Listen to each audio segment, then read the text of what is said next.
Alhamdulillahirrahmanirrahim. Bapak Ibu, terima kasih atas kehadirannya.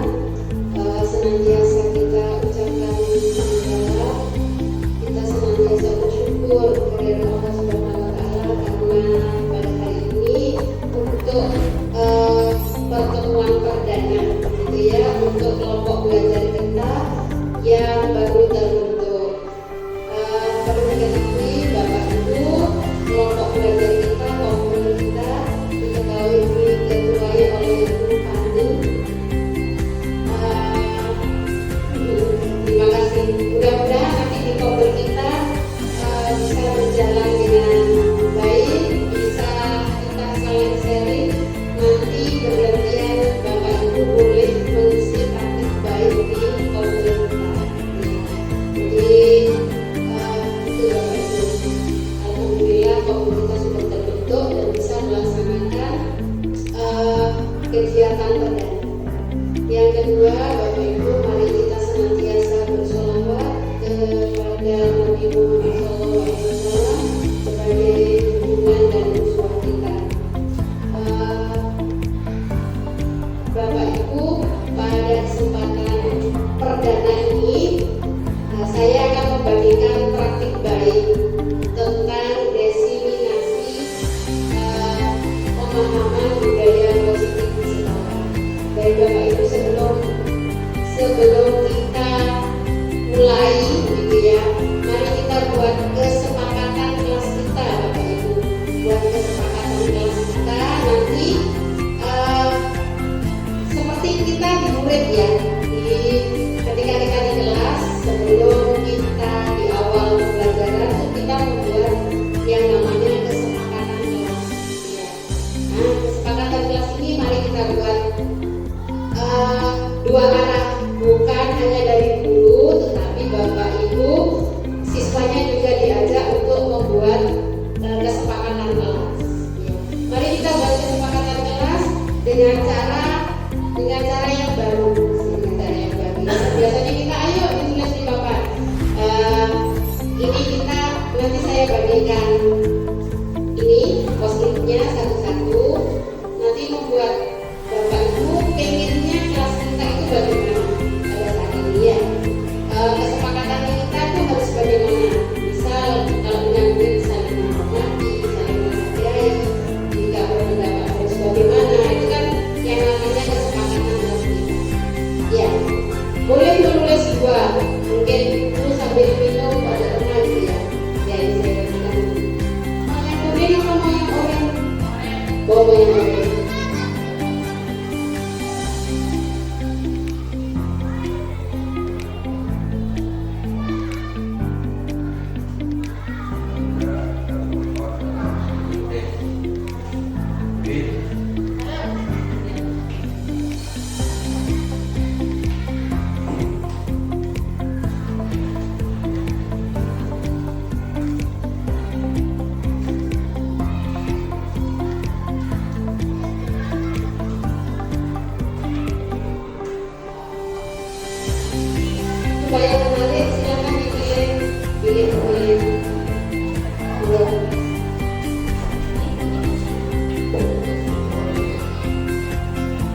dibacakan di depan ada bagaimana kita kesepakatan kelasnya.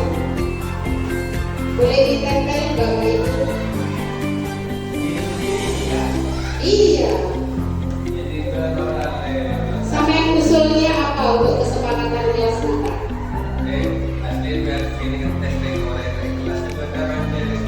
Oh begitu ya, ya.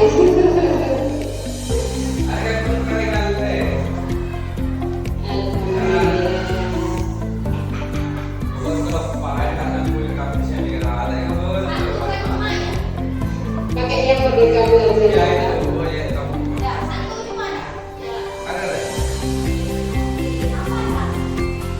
Kalau Pak Ketua, ketua kelasnya sekretaris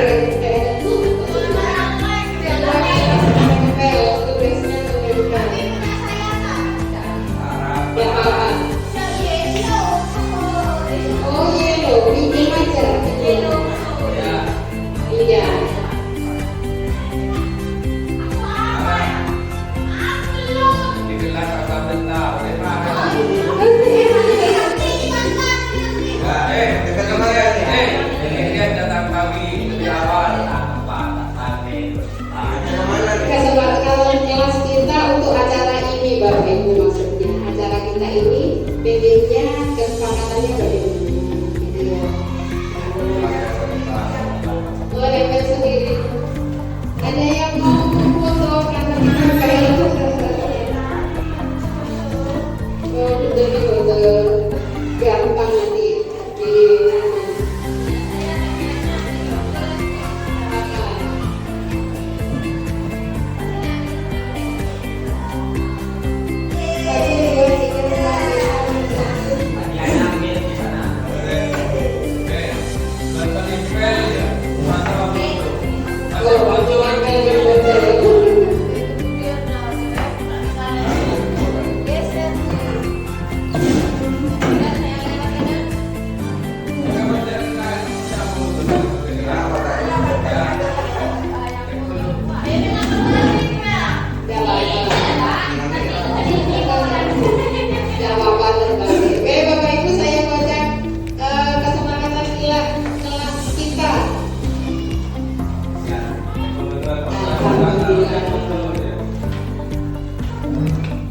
ini Bapak Ibu, kesepakatan kelas kita. Mari saya baca satu-satu.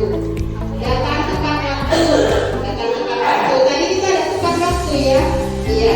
Berarti selesainya harus tepat waktu. Kalau datangnya tepat waktu, itu maksudnya malaikat kemarin. Berbaris sebelum memasuki kelas. Berbaris sebelum masuk kelas. Iya.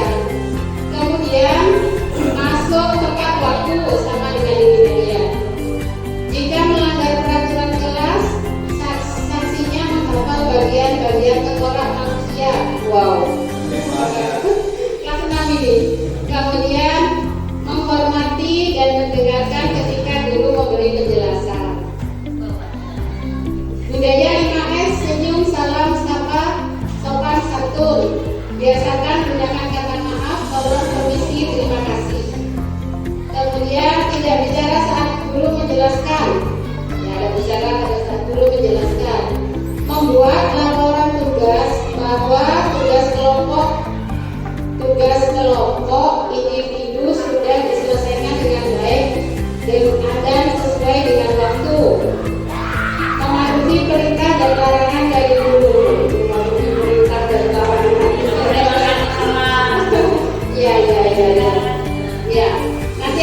Nanti Bapak Ibu akan kita bahas bagaimana kesepakatan kelas. Kemudian menyelesaikan tugas yang diberikan guru, tidak bergurau di dalam kelas, menjaga sikap yang baik dan saling mendukung. Baik itu kesepakatan kelas. Nah, dari kesepakatan kelas itu Bapak Ibu kita sudah buat kesepakatan kelas. Berikutnya Bapak Ibu nanti yang akan kita bahas itu salah satunya adalah kesepakatan kelas. Di situ ada nomor 16. Nanti akan kita bahas satu persatu. Bapak Ibu, yang pertama nanti kita bicara bagaimana sebenarnya disiplin positif. Kemudian nilai-nilai kebajikan atau nilai-nilai kebaikan.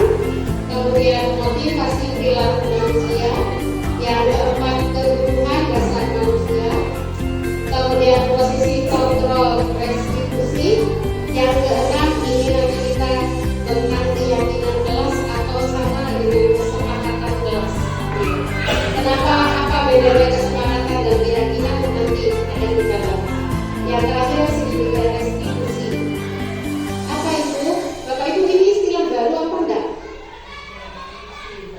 Ada yang baru enggak istilahnya? Restitusi. Baru didengar. Baru didengar ya? Iya. Nanti akan saya jelaskan bagaimana sebenarnya.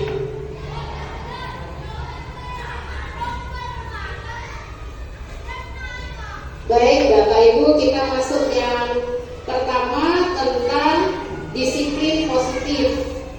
Disiplin positif, Bapak Ibu kalau dengar kata disiplin itu apa yang terbayang? Apa yang terbayang kalau ada kata disiplin gitu? Mematuhi aturan. Aturan, apa lagi?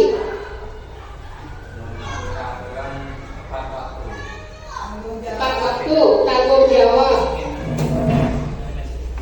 disiplin, hukuman mungkin ya kalau berkaitan dengan disiplin gitu ya. Nah, kita akan belajar tentang disiplin positif.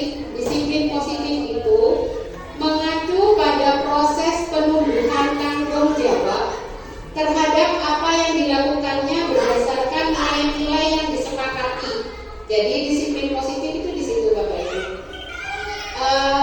Proses penumbuhan tanggung jawab. Benar kalau kata Bu Yati tadi, kalau kita ngomong disiplin kaitannya dengan tanggung jawab. Tanggung jawab seperti apa? Tanggung jawab terhadap apa yang dilakukannya berdasarkan nilai-nilai yang disepakati. Nah, Bapak Ibu sudah menjelaskan tadi nilai-nilai yang disepakati di sini. Ini ada nilai-nilai kesepakatan Bapak Ibu. Seperti itu. Disiplin positif ini adalah salah satu cara menumbuhkan kesadaran ke arah yang positif tanpa pemberian imbalan dan hukuman. Jadi yang kita terapkan di sekolah itu disiplin positif, bukan hanya sekedar kedisiplinan. Kalau orang zaman dulu kedisiplinan itu bawa apa ya? Iya, bawa protokol ya. Nah, ternyata ya, disiplin positif itu tidak harus membawa pemukul gitu ya, untuk mendisiplinkan siswa. Tanpa imbalan juga. Disiplin positif maksudnya untuk menumbuhkan kesadaran dari dalam diri ya. Itu yang namanya disiplin positif. Disiplin positif karena kita akan membuat ada sebuah kesepakatan nilai-nilai yang harus disepakati. Tentu saja bukan sembarang nilai, tapi nilai kebajikan atau nilai kebaikan. Nilai kebaikan di kurikulum Merdeka yang sudah kita sepakati secara nasional adalah nilai kebaikan yang ada dalam profil pelajar Pancasila. Beriman dan bertakwa kepada Tuhan Yang Maha Esa dan berakhlak mulia, berkebinekaan global, bergotong royong, kreatif, bernalar kritis, dan mandiri. Apakah ini kemarin ada yang tanya, apakah profil pelajar Pancasila ini harus urut? Tidak, Bapak Ibu. Monggo. Ada yang tidak sama dengan lagu, nggak apa-apa, katanya tidak apa-apa. Yang penting 6 profil pelajar Pancasila dimensinya ini ada sama.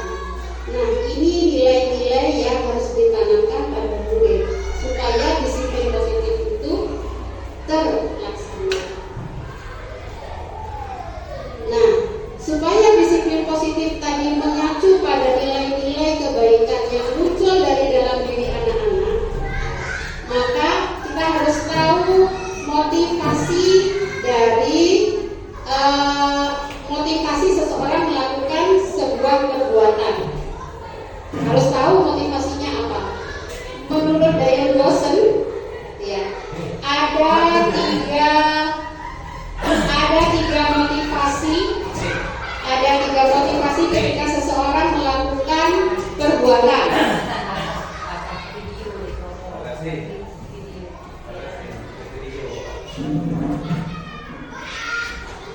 Motivasi yang pertama, seseorang melakukan kegiatan itu satu, biasanya untuk menghindari ketidaknyamanan atau hukuman. Kurang ke atas ya tulisannya, tidak kelihatan. Untuk menghindari ketidaknyamanan atau hukuman. Kita juga kadang merasakan itu ya. Biar tidak dimarahi gitu ya. Kalau anak biar tidak dimarahi gurunya gitu ya. Itu motivasi seseorang melakukan sebuah perbuatan. Ada juga orang yang melakukan perbuatan itu motivasinya untuk mendapatkan imbalan atau penghargaan dari orang lain. Nah ini juga sering kan, ayo ikut webinar biar dapat sertifikat gitu ya, dapat penghargaannya gitu ya. Iya benar, ini memang motivasi yang memang alamiah ada dalam kehidupan kita gitu ya. Iya. Kemudian ada satu lagi motivasi seseorang melakukan sebuah perbuatan, yaitu untuk menjadi orang yang mereka inginkan. Menjadi, saya ingin jadi ini gitu ya. Dan menghargai diri sendiri dengan nilai-nilai yang mereka percaya. Contoh, saya percaya bahwa Allah itu melihat saya gitu ya, melihat setiap perbuatan saya. Saya yakin itu. Maka ketika seseorang meyakini itu, dia akan melakukan perbuatan yang baik karena Allah melihat saya. Nah, itu yang dimaksud dengan motivasi yang ketiga. Motivasi internal dalam diri manusia karena didasari oleh nilai-nilai yang mereka percaya. Nilai itu yang penting yang tumbuh dari dalam diri seseorang. Dua motivasi pertama itu motivasi yang tumbuh dari luar atau eksternal. Ya, karena ada hukuman, karena merasa tidak nyaman dengan orang lain. Kalau yang kedua, karena ingin dapat imbalan atau penghargaan. Ini memang nyata dan saya pun sering seperti itu gitu ya. Nah, yang akan kita tumbuhkan pada anak-anak itu poin yang ketiga, motivasi yang muncul dari dalam diri anak-anak. Nah, mari berdiskusi Bapak Ibu. Dari motivasi tadi, hukuman atau cara yang efektif ini ya, yang kita diskusikan, hukuman adalah cara yang efektif untuk mewujudkan kedisiplinan. Mau Bapak Ibu mungkin ada yang mau berpendapat, setuju atau tidak setuju? Ini tidak ada salah benar ya, karena memang iya. Moga siapa yang mau berpendapat? Menurut saya tidak setuju karena anak-anak itu bisa merasa takut. Karena dengan hukuman kayaknya itu beban sama anak-anak itu. Bukan tambah, insya Allah dari diri anak sendiri bisa bisa sadar tanpa ada hukuman gitu. Menurut saya tidak setuju ya. Saya setuju ya. Baik, menurut Bu Erma tidak setuju. Ya, tidak setuju karena ternyata hukuman itu anak-anak hanya takut begitu ya. Baik, monggo Bu Yati. Ini Bu Yati. Iya, maju saja Bu.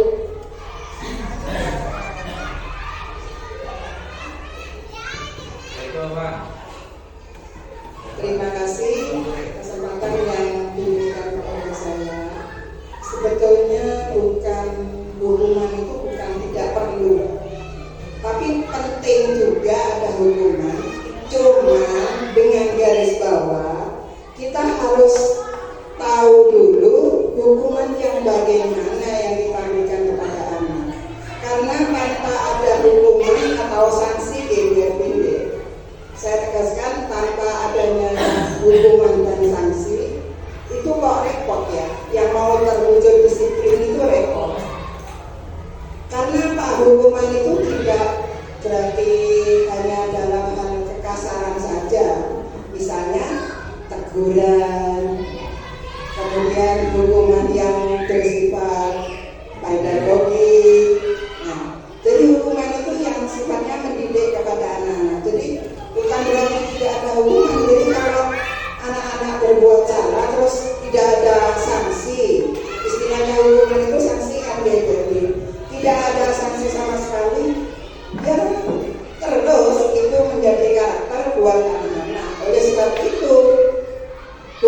yang dimaksud itu adalah bisa berupa teguran atau hukuman yang sifatnya mendidik. Itu kalau dari saya. Tepuk tangan. Terima kasih pendapatnya. Atau Fek gimana Pak Fek? Sudah diborong. Oh sudah diborong. Mungkin mau punya pendapat lain. Ada lagi yang lain? Enggak ya? Oh, ada yang setuju, ada yang kayaknya netral ya. Bilang setuju sebenarnya ya setuju, tidak setuju ya sebenarnya tidak setuju gitu ya. Makanya hati-hati di garis bawahi hukuman yang seperti apa.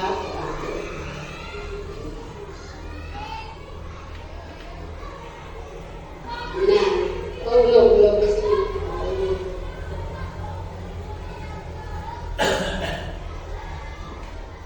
Sebentar. Nah, ini Bapak Ibu. Apakah setelah dihukum akan terjadi kesalahan lagi? Apakah kesalahan itu akan terjadi lagi gitu ya? Tidak. Iya. Jawabannya iya. Jawabannya iya tidak? Tidak. Iya. Iya ya. Tidak. Iya. Berarti kalau iya jawabannya berarti mari kita rubah bukan hukuman. Iya, mari kita rubah bukan hukuman. Sanksi. Kita ambil yang namanya konsekuensi, Bapak. Iya. Jadi kita tidak menghukum. Kalau hukuman itu katanya efek jerah ya. Mari kita bawa misalnya ya. Kita bawa di apa namanya? Di jalan gitu ya, Pak Polisi gitu ya. Pak Polisi. Ketika ditilang begitu ya, itu masih akan terjadi pelanggaran lagi. Ya. Walaupun dia tahu itu konsekuensi karena saya nggak punya surat yang lengkap ya, konsekuensi, tapi terulang lagi. Kecuali polisinya punya pengumuman tanggal sekian sampai sekian akan ada, ya, baru itu orang keluar itu melengkapi diri, gitu ya. Nah, kalau itu kita bawa ke sekolah, gitu ya, tanpa adanya polisi kan tidak pernah bertanya, kenapa Bu Fani kok tidak punya SIM? Pernah tidak bertanya? Tidak pernah ya, pokoknya tidak punya langsung ditilang, gitu ya. Nah, mari itu kita bawa peristiwa itu ke sekolah. Kalau seandainya kita memberi hukuman, walaupun itu namanya konsekuensi, tanpa ditanya dulu alasannya, maka akan terulang lagi. Tuh, sepakat ya, bukan hukuman tapi konsekuensi dari perbuatan yang salah. Berarti berupa teguran tadi kan boleh ya. Teguran kenapa kok begitu? Ya, konsekuensi, kita kan sepakat ada konsekuensi. Tidak hanya teguran, tapi harus ada konsekuensi dari tanggung jawab. Kan disiplin positif itu kaitannya dengan tanggung jawab. Ya. Kalau di sekolah itu kan harus datang tepat waktu, tidak terlambat gitu ya. Itu kan kesepakatan sekolah. Berikutnya yang kedua, memberi penghargaan dapat meningkatkan motivasi belajar anak. Setuju tidak setuju? Bisa dikasih sesuatu. Iya, setuju ya? Setuju. Ada yang tidak setuju? Tapi begini Bu, kalau setiap kali kita memberikan penghargaan itu bukan berarti kadang-kadang ya bisa jadi bukan menjadikan motivasi ke anak. Anak itu akan merasa begini. Materialistis. Kalau tidak diberi penghargaan, dia tidak akan melakukan hal itu. Kadang-kadang anak bisa berpikir seperti itu. Iya, ini. Apakah jika penghargaan yang biasanya ada lalu tidak ada, motivasi belajar siswa tetap tinggi atau tidak? Tetap tinggi. Tinggi. Iya atau tidak? Ya. Kalau penghargaannya ada, motivasinya tetap tinggi atau tidak? Bisa pelajaran. Bisa iya, bisa tidak. Begin minum. Iya, yang tetap motivasinya tinggi kira-kira kenapa? Yang tetap motivasinya tinggi untuk belajar walaupun tidak ada penghargaan itu kira-kira kenapa? mungkin gurunya Tidak, karena dia punya motivasi dalam dirinya. Iya. Nah itu yang akan kita ajarkan kepada anak-anak. Terus menerus motivasi dalam diri yang akan kita tumbuhkan kepada anak-anak. Tidak hanya sekedar pemberian penghargaan. Ya. Kalau diberi penghargaan, justru Bapak Ibu ini penghargaan ini justru kadang menghukum. Iya, justru menghukum. Iya, harapan ya. Kadang itu ya seseorang itu dikasih peringkat 1 gitu. Ketika dia tidak peringkat 1 maka dia akan merasa terhukum. Iya, ada rasa bergilir. Oh, sama piala bergilir bersuka ya. Iya, merasa terhukum. Yang tidak dapat merasa terhukum itu kelemahan dari penghargaan.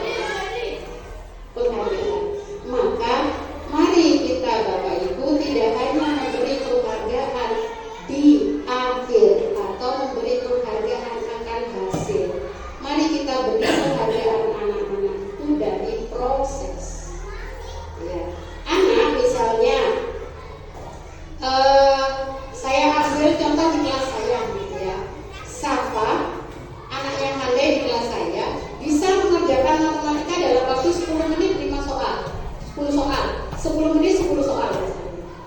Tapi Putri misalnya, dia bisa menyelesaikan soal itu setengah jam atau mungkin 1 jam. Soal 10 itu. Ya. Siapa yang diberi penghargaan? Dua-duanya harus kita beri penghargaan. Yang satu kita beri penghargaan karena dia bisa menyelesaikan dengan cepat. Yang satu kita beri penghargaan karena dia berhasil menyelesaikan soal itu. Kan dia berproses selama 1 jam itu, dia berusaha untuk mengerjakan. Itu patut kita hargai juga. Jadi yang kita hargai bukan akhir, bukan nilai akhir, tapi yang setiap proses anak mari kita hargai.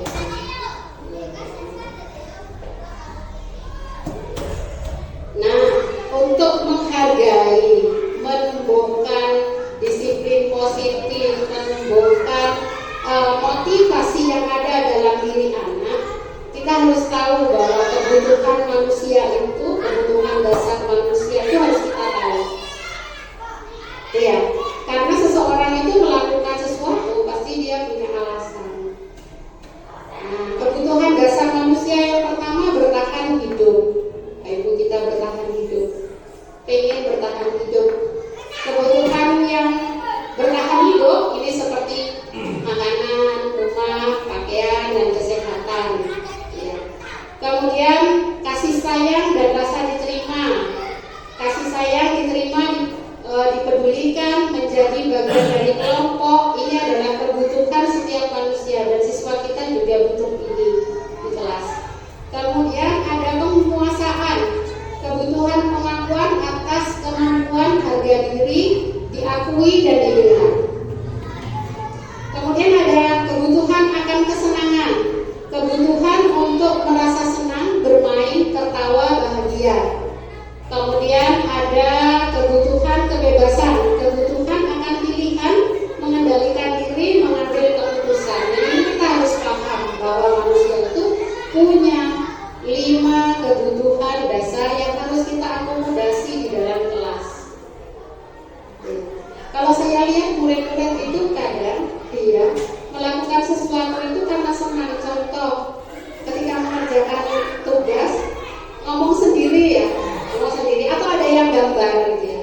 Karena itu memang kesenangan dia, maka itu yang harus kita akomodasi.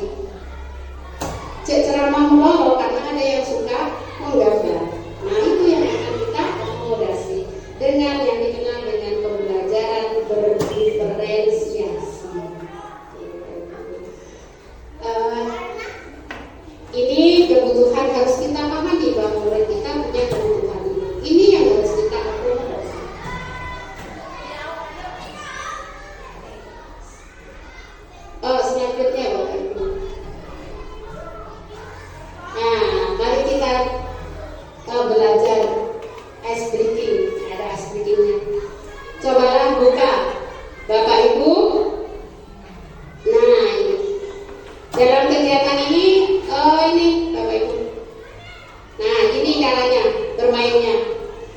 satu orang menggenggam teman yang lain, berpasang-pasangan dia, satu menggenggam, satunya mencoba untuk membuka, jadi berpasang-pasangan.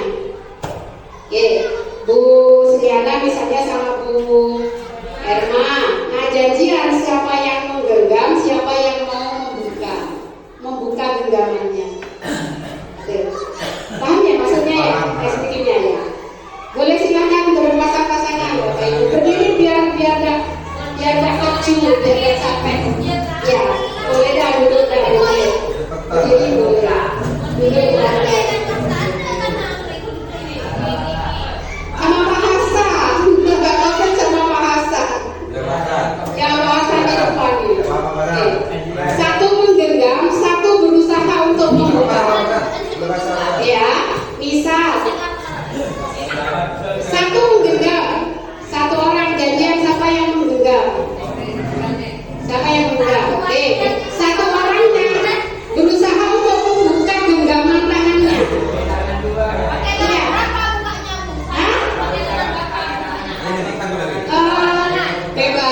Bebas. Silakan, boleh dirayu, boleh dibuka bukannya, boleh dirayu. Ya, siap ya. Satu, dua, tiga. Ayo, berhasil atau enggak? Berhasil atau enggak? Ada yang berhasil? Capek ya. Tepuk tangan terima kasih bisa terbuka. Kalau yang lain bisa terbuka. Oh, dikasih uang sama Pandi, dikasih uang biar terbuka. Oh, bisa. Alhamdulillah ada yang dapat uang supaya terbuka. Baik. Oke, permainan tadi Bapak Ibu sebenarnya bisa kita lakukan di kelas Bapak Ibu. Dalam kegiatan tadi sesungguhnya siapa yang mau kendali atau kontrol untuk membuka atau menutup kepala tangan? Siapa yang pegang kendali itu kita mau buka atau enggak itu siapa yang pegang kendali? Yang pegang tangan kan ya? Bukan teman yang mau membuka kan? Nah, bukan dia akhirnya terbuka karena ada uangnya gitu. Siapa yang mengendalikan momennya tangannya terbuka? Bukan dia sendiri karena sedikit uangnya kan gitu ya. Iya, ternyata kita punya kontrol atas diri kita, bukan orang lain. Dan sebab itu siswa dan kita motivasinya harus tumbuh dari dalam, karena kita tidak bisa mengontrol orang lain. Kalaupun misalnya Pak Hasan kontrol saya, berarti saya yang tiket dan saya mau melaksanakan, berarti ada kerelaan dalam diri kita untuk dikontrol orang lain. Bukan berarti Pak Hasan kontrol saya, bukan. Bukan berarti Pak Hasan merengok saya, bukan. Ya. Saya, Pak Topek, ini tolong ini. Bukan berarti saya ketika Pak Topek melakukan kegiatan itu, bukan berarti saya kontrol Pak Topek. Bukan saya merengok Pak Topek. Tetapi ada kerelaan dalam diri seseorang untuk melakukan kegiatan itu. Ya, siswa kita juga kayak gitu Bapak Ibu. Ketika mereka kita suruh untuk mengerjakan tugas dan ada yang tidak mau mengerjakan tugas, gitu ya, itu kontrolnya ada dalam diri mereka, bukan kita. Supaya kita bisa mengontrol mereka, diciptakanlah budaya positif. Tumbuhnya dari dalam diri mereka. Oke, Bapak Ibu. Nah, posisi kontrol. Nah, ini kita sekarang. Posisi kita untuk mengontrol murid, ya, supaya mereka punya kerelaan itu ada 5 posisi kontrol, Bapak. Ada 5 posisi kontrol. Ini kalau saya yang kelima ya. Oh, enggak, ini yang pertama. Posisi kontrol itu ada 5. Yang pertama, posisi kontrol dulu sebagai penghukum. Sebagai penghukum ini contohnya begini. Pak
Pembuat merasa bersalah ini biasanya nadanya memelas, halus, sedih gitu ya.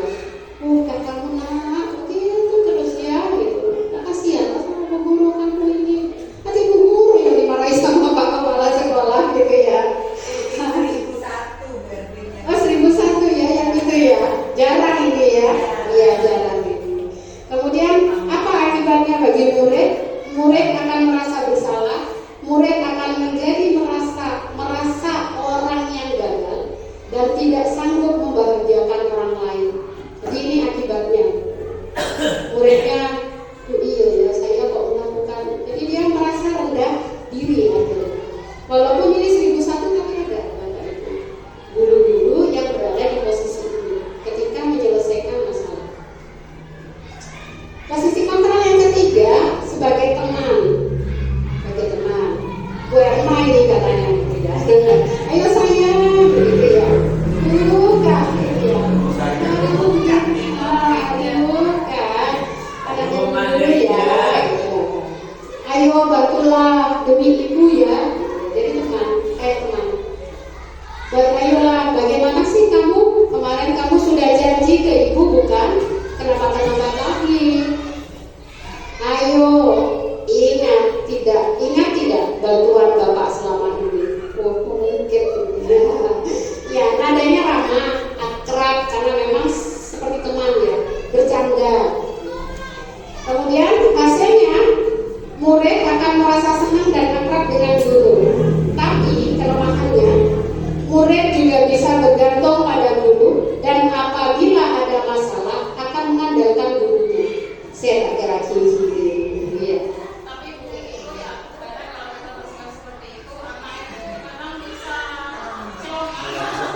Iya, apa ya?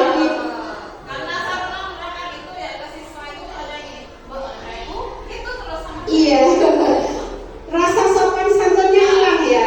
Iya, hilang. Tuh. Terutama jika diterapkan ke anak kelas tinggi ya. Ini ada posisi kontrol yang keempat adalah sebagai pemantau. Oh itu kontrolnya ada dirubah mungkin namanya apa? Kalimatnya ya, yang kemarin. Pemantau itu, ayo ingat nggak aturannya apa? Gitu ya, dipantau terus. Kemarin sudah melakukan kesalahan, kemarin jadinya apa? Gitu ya. Jadi pemantau biasa. Jadinya apa kemarin? Gitu ya. Itu sebagai pemantau, mengingat, ayo mantau ya. Kemarin janji sudah sambung, sekarang ulangi lagi. Itu sebagai pemantau. Nadanya datar, bahasa tubuhnya formal. Hasilnya, murid memahami konsekuensi yang harus dijalankan karena telah melanggar. Murid tetap dibuat tidak nyaman. Kenapa? Karena terus dipantau.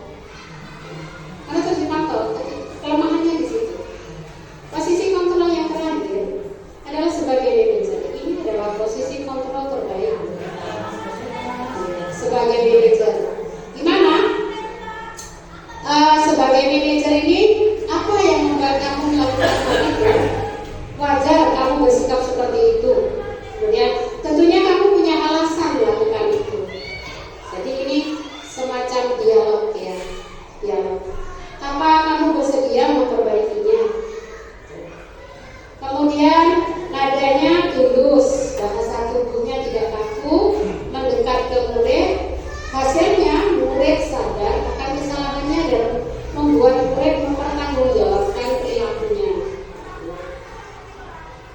Nah, ini posisi kontrol. Iya. Oh, tidak dapat diakses videonya. Bentar. Oh iya ya, ada wifi-nya. Tidak apa-apa lah itu. Saya videonya ada. Bapak ini. Kita pakai dulu.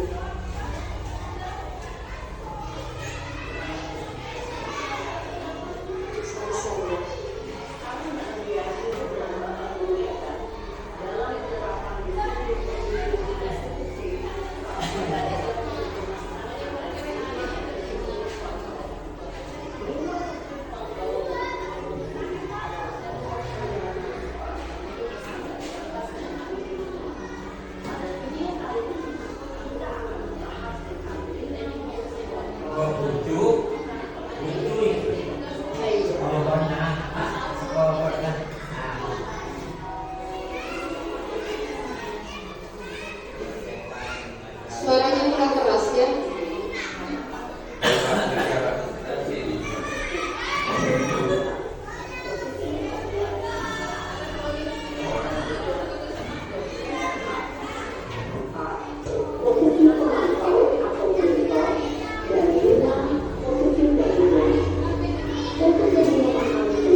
Indi.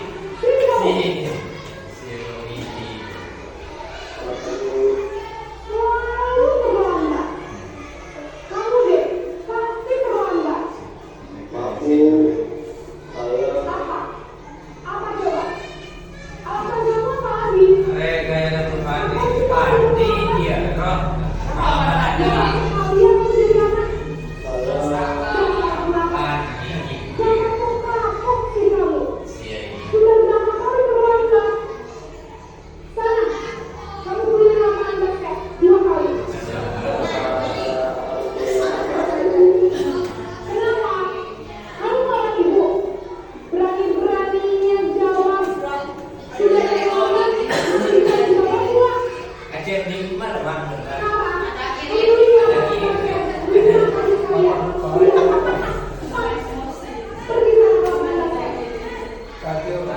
Paling terlalu jauh. Boleh untuk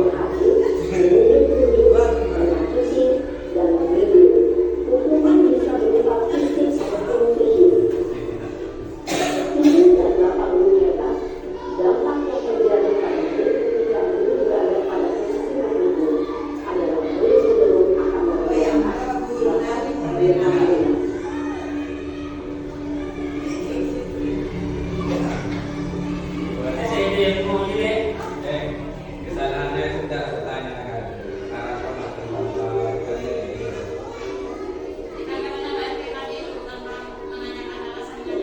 Sebenarnya masa beli, masa terlambat. Unbang dia dengan tanya ada sama bang. Ya bang. Tunggu ya bang.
Wah, sudah jam berapa nih, Nak?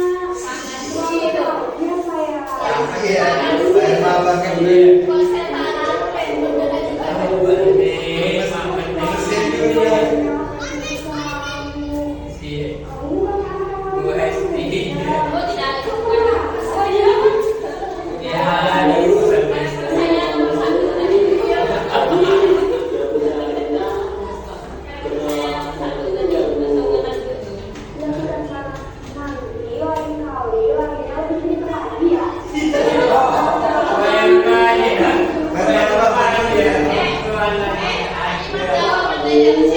Siapa?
dia.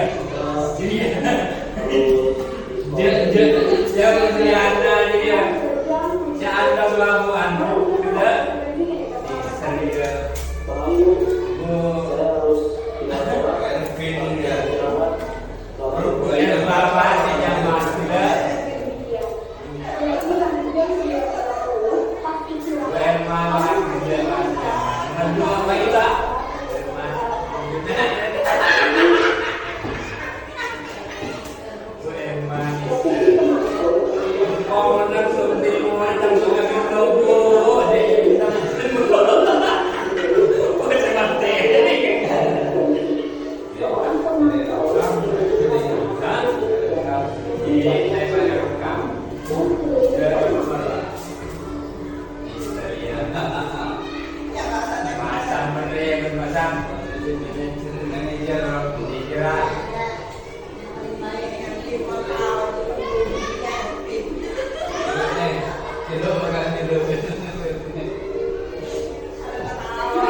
Saya.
Dari video tadi jelas ya maksud dari posisi kontrol. Nah, kita sebagai guru posisi kontrol terbaiknya adalah sebagai manajer. Jadi ketika anak melakukan kesalahan tidak langsung menghukum, tetapi alasannya apa? Ya, karena mereka juga punya 5 kebutuhan tadi yang harus kita penuhi. Saya sudah melaksanakan diseminasi ke anak-anak tentang bagaimana posisi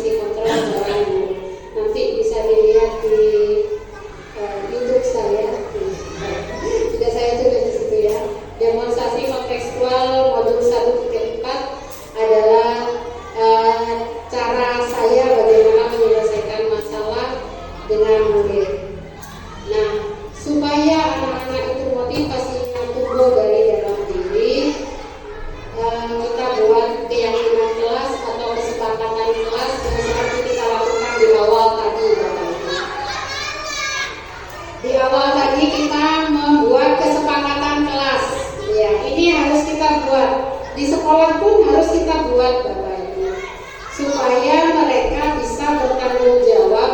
Nilai-nilai yang ada yang harus dipahami oleh siswa itu nilai apa? Sesuai dengan kesepakatan. Nilainya harus sesuai kesepakatan.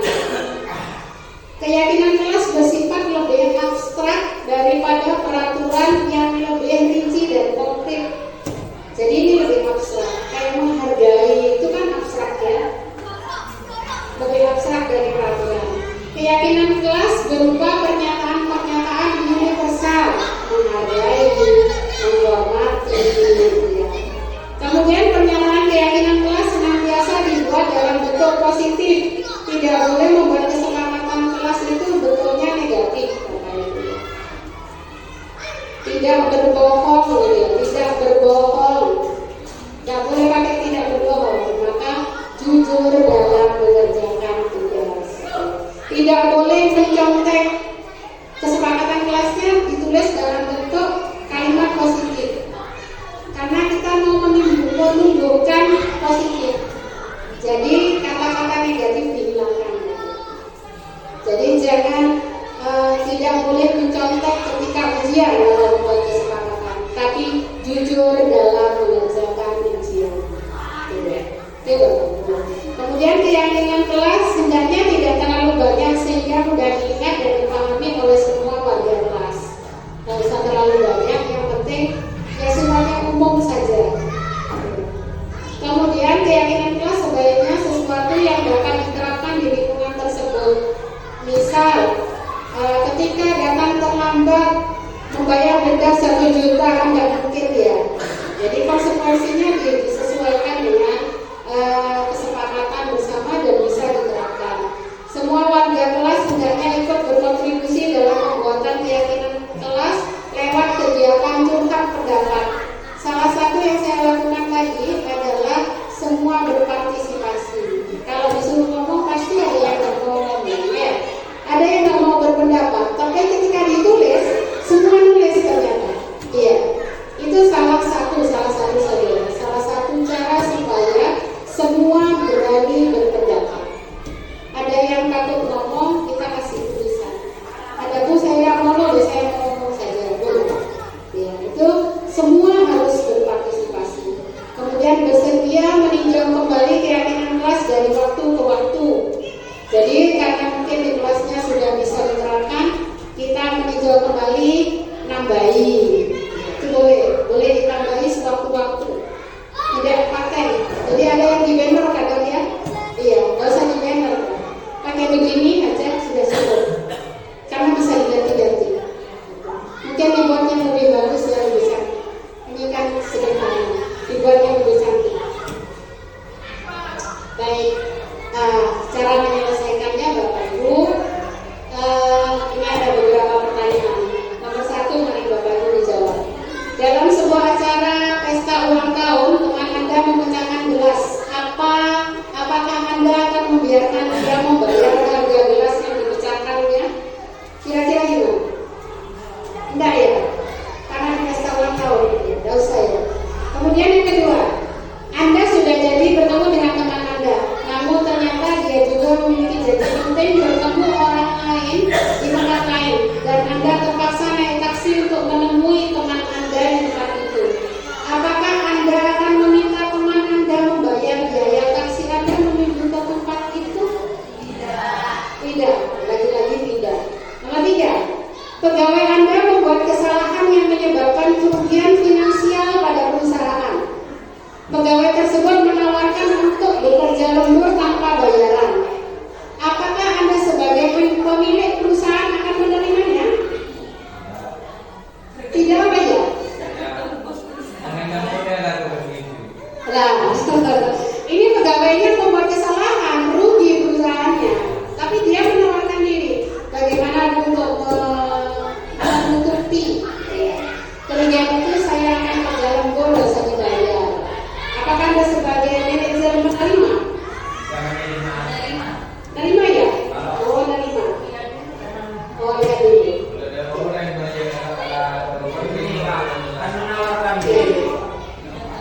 Mari Bapak Ibu, kegiatan hari itu yang jawabnya tidak, dan diterima. Kita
memulihkan diri dari kesalahan sehingga memiliki tujuan yang jelas. Sehingga dia tahu dia melakukan kesalahan konsekuensinya apa. Ya. Saya ambil kenapa kuat pecah karena memang sering kejadian di sekolah kita ya. Terutama di kelasnya ya. Itu. Maka yang harus kita lakukan adalah segitiga restitusi. Bagaimana caranya segitiga restitusi? Caranya yang pertama adalah menstabilkan identitas, mengubah identitas anak dari orang yang gagal karena melakukan kesalahan menjadi orang yang sukses. Jadi dikirimkan ya, menstabilkan identitasnya dulu. Misal yang kamu lakukan apa? Setiap orang itu pasti melakukan kesalahan. Jadi dia rasa salah ya. Itu menstabilkan identitas supaya dia tidak merasa tidak merasa tertuduh. Jadi kita stabilkan dulu identitasnya.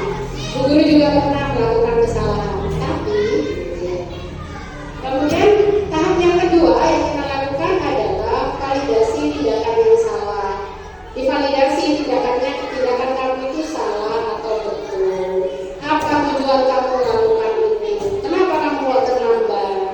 Kenapa kamu kok main pada saat ada gurunya di kelas? Nah, itu namanya validasi tindakan yang salah. Kemudian menanyakan keyakinan.